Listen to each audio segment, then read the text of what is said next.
The sun blazed overhead as Philip trudged down the lonely road through the desert. His head ached from the heat, and he was not sure where he was going. Why had he come this way? He had been doing good work in Samaria. Something strong, some strange feeling, had prodded him to leave and take this road, but now he wondered why. Like Peter and the others, Philip was doing his best to follow in the footsteps of Jesus. Beginning in Jerusalem, he talked about the kingdom of God, healed the sick, told the story of Jesus, and baptized everyone who wanted a fresh start. But Philip wanted to take the message even further, so he went to Samaria. Now, most Jews hated Samaritans, but not Jesus. Jesus had made friends with a Samaritan woman.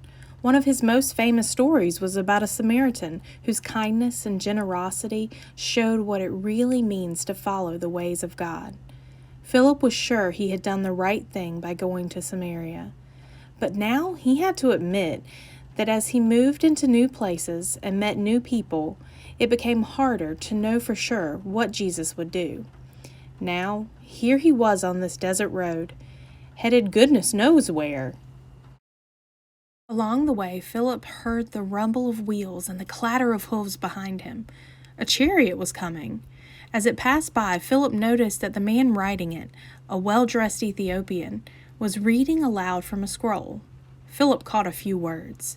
They came from the book of the prophet Isaiah.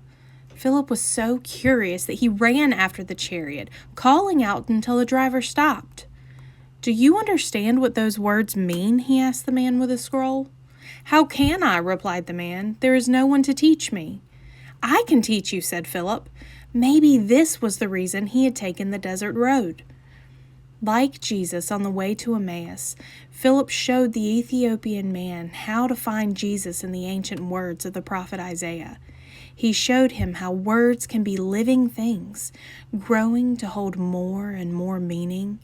He showed him how God can say new things, do new things.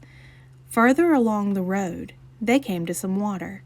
"Stop the chariot!" cried the Ethiopian to his driver. Turning to Philip, he said, "You have told me the story of Jesus, and I want to be a part of it. Here is water.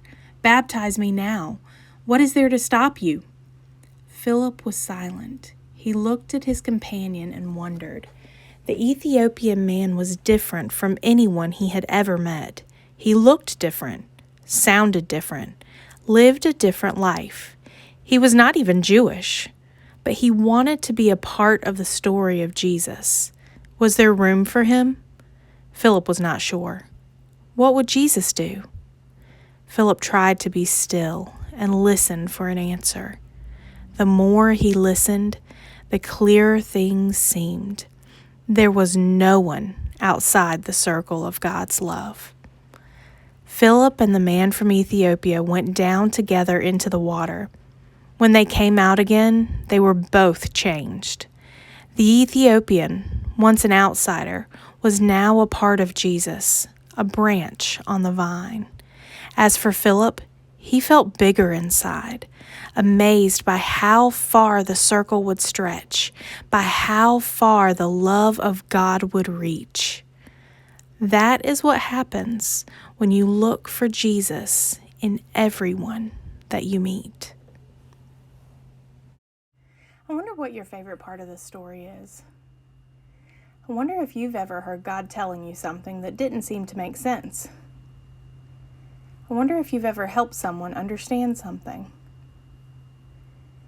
I wonder why the Ethiopian man wanted to be baptized.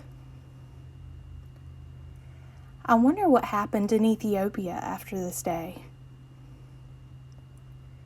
I wonder what God might be telling you through this story. I wonder where you can see yourself in this story.